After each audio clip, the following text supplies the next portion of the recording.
Hello दोस्तों, welcome to wrong turn part 2 explanation.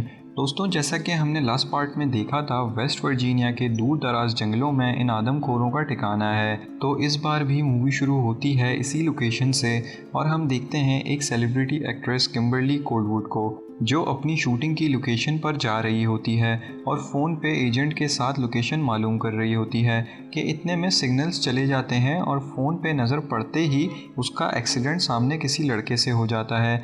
वो बहुत डरी हुई होती है कि कहीं वो मर ना गया हो।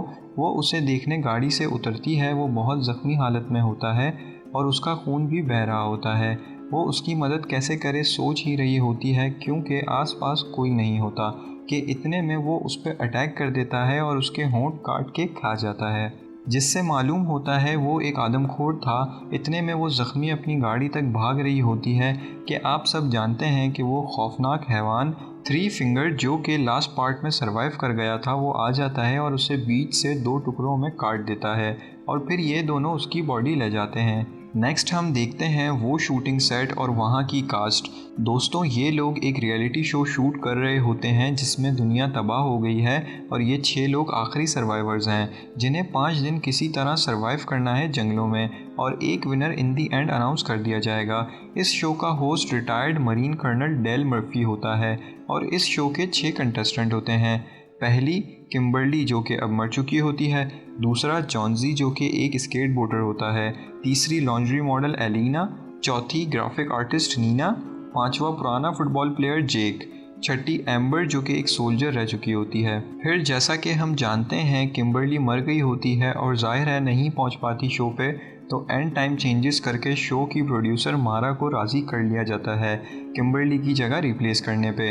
राज़ी करने वाला माइकल होता है, जो इस शो का कैमरामैन और प्रोड्यूसर मारा का सीक्रेट बॉयफ्रेंड होता है।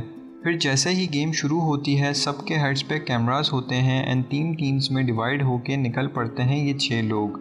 आगे हम देखते हैं शो के क्रू मेंबर को थ्री फिंगर आके मार देता है और फिर थोड़ी ही देर में थ्री फिंगर एंड एक और आदमखोर पा होस्ट कॉर्नर डेल मर्फी पे अटैक करके उसे किडनैप कर लेते हैं। आगे हम देखते हैं माइकल जेक एंड एलिना के बीच फिजिकल इंटीमेसी दिखाने की कोशिश करता है, लेकिन जेक मना कर देता है कि मैं यहाँ फैमिली शो करने आया हूँ, एडल्ट शो नहीं, और वहाँ से चले जाता है। एलिना, जिसे ट्रेंड पे रहने की लालच होती है, वो माइकल के साथ ही इंटीमेट हो जाती है और ये करते हुए मारा उसे देख लेती है।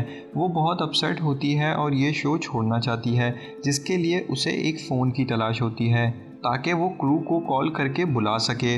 फिर थोड़ा ही आगे उसे घर नज़र आता है जिसमें वो फ़ोन ढूंढने जाती है नीना के साथ।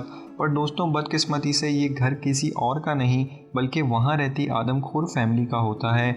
उन्हें फ़ोन तो नहीं मिलता, पर इतने में वो फैमिली वहाँ आ जाती है और हम देखते हैं कि उनमें से एक माँ होती है जिसकी डिलीवरी कर रहे होते हैं ये लोग। ये दोनों घर में छुप के ये मंजर देख रही होती हैं और फिर बच्चा बाहर आता है, जो कि देखने में बहुत ही खौफनाक होता है, क्योंकि जाहिर है ये किसी आम इंसान का नहीं बल्कि आदमखोर का बच्चा है। और इतने में माँ की दूसरी बेटी सिस्टर ओडेड उन दोनों को देख लेती है और अपनी जान बचाते हुए इनको भागना पड़ता है। किसी तरह बच बचा के भाग ही रही होती हैं कि पा मारा को सर में कुल्हाड़ी फेंक के मार देता है। नीना बच जाती है और दूसरों की तलाश में निकल पड़ती है। दूसरी तरफ एलिना एंड एम, जो कि पहले सिर्फ ओरली इंटीमेट हुए थे, पर अब हम देखते हैं वो कम्प्लीटली इंटीमेट हो चुके होते हैं और फ्री होके एम आरवी में जाने लगता है कैमरा चेक करने एंड एलिना वहीं रहने का डिसाइड करती है सन टैन के लिए अपनी बिकनी में, कि उसे ऊपर से आदमखोर पा का बेटा ताड़ रहा होता है। इतने में सिस्टर वहां आ जाती है और उसे मारने लगती है, जिससे हमें एक अजीब बात पता लगती है कि ये दोनों आदमखोर ब्रदर सिस्टर आपस में इंटीमेट होते हैं और सिस्टर ब्रदर को किसी और को देखते हुए गुस्सा हो जाती है। सुनने में बहुत अजीब लगता है, लेकिन कैनिबल्स हैं तो कुछ भी कर सकते हैं। फिर उसी जलन में सिस्टर नीचे आकर एलिना पे अटैक कर देती है। इससे पहले वो कपड़े पहनकर भाग पाती, वो एलिना को भी मार देती है और फिर वहीं ये दोनों cannibals sister and brother intimate हो जाते हैं। उसके बाद हम देखते हैं माँ एंड पा आरवी में माइकल पर भी अटैक कर देते हैं और आरवी हाईजैक करके ले जाते हैं। अब हम देखते हैं कर्नल डेल मर्फी, जिसे इन्होंने अब तक किडनैप करके रखा होता है, अब क्योंकि वो एक सोल्जर रहा होता है, वो किसी तरह अपने आप को छुड़ा लेता है और थ्री फिंगर से फाइट करना शुरू कर देता है। एंड में गन कर्नल के हाथों लगती है और वो थ्री फिंगर को शूट करके नदी में फेंक देता है। दूसरी तरफ जेक एम्बर एंड जॉन्जी तक पहुंच जाता है और उन्हें कोई बारबेक्यू बना हुआ मीट मिलता है, जिसे ये लोग गेम का हिस्सा समझ के शौक से खाने बैठ जाते हैं और कैजुअली बातचीत कर रहे होते हैं कि इतने में नीना वहाँ घबराती हुई आती है और उन्हें सच बता के यहाँ से निकलने को कहती है। उन्हें इसकी बात पर यकीन नहीं आता, लेकिन फिर अचानक इनकी नज़र उस मीट पर जाती है जो ये लोग खा रहे थे और उस मीट पे इन्हें किम्बरली के थाई वाला टैटू दिखता है, जिससे इन्हें मालूम होता है कि ये कोई मज़ेदार बारबेक्यू नहीं बल्कि आदमखोरों का पकाया हुआ इंसानी गोश्त है जो किम्बरली का है। फिर सब भागकर आरवी की तरफ जाने लगते हैं, इस बात से अनजान के आरवी तो माँ और पा ने हाईजैक कर ली है।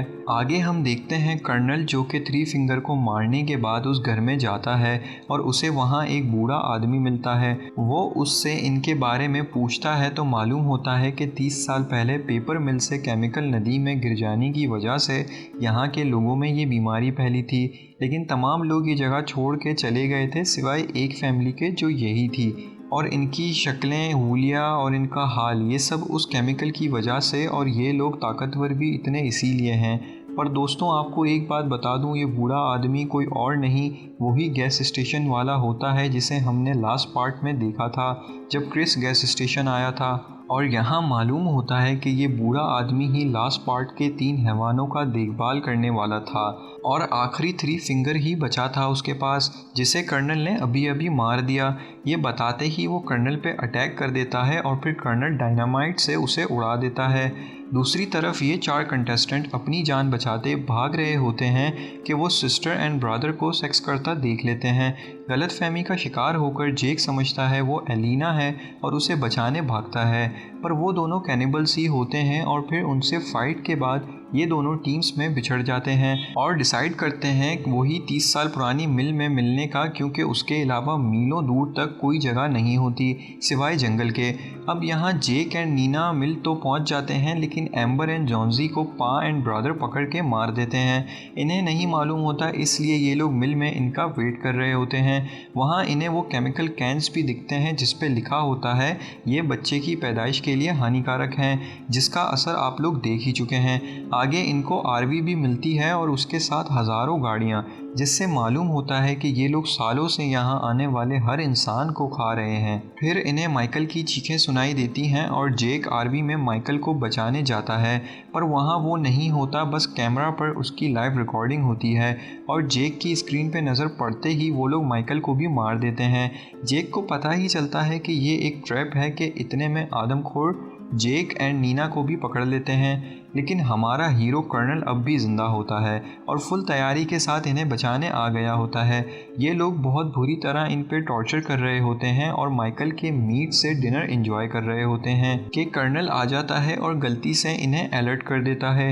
ये लोग तलाश करने लगते हैं कर्नल को, पर कर्नल जानता है इनके बारे में कि ये लोग ब्लड स्मेल करके इंसान को ढूंढ सकते हैं, इसलिए वो ट्रैप बिछाता है और अपने खून से सिस्टर एंड ब्रदर को अपने पीछे बुलाकर उन्हें डायनामाइट से उड़ा देता है और फिर आकर नीना एंड जेक को फ्री करता है। इतने में पा आ जाता है और वो कर्नल को भी मार देता है। पा और माँ अपने बच्चों की मौत से बहुत गुस्सा हो जाते हैं और जेक को पकड़ के मारने लगते हैं। नीना बाहर भाग गई होती है, लेकिन जेक को बचाने के लिए वापस आती है और दोनों मिलकर फाइट करते हैं और जिस मशीन में ये लोग सालों से इंसानों का गोश्त पीसा करते थे, उसी में दोनों पा और माँ को धक्का देकर मार डालते हैं और किम्बरली की उसी स्पोर्ट्स कार में वहाँ से आज़ाद निकल जाते हैं। लेकिन दोस्तों यहाँ कहानी ख़त्म नहीं होती। हम देखते हैं कि केमिकल आज भी ये लोग पीते हैं और वो आज भी नदी से होता हुआ इनके पास आता है और उसी से ये लोग इतने स्ट्रॉन्ग और वाहियात बनते हैं। यहाँ हम देखते हैं कि थ्री फिंगर जो कि इस पार्ट में भी बच जाता है, मानो जैसे गोली खाना उसके लिए कोई बड़ी बात ही नहीं, और वो बच्चा जिसे हमने पैदा होते देखा था वो भी ज़िंदा होता है। थ्री फिंगर अब उसे पाल रहा होता है और उसे वो एक इंसानी उंगली खिलाता है और यहाँ मूवी एंड हो जाती है। आई होप आपको एक्सप्लेनेशन अच्छी लगी हो। मिलते हैं नेक्स्ट पार्ट में। Till then take care, bye bye.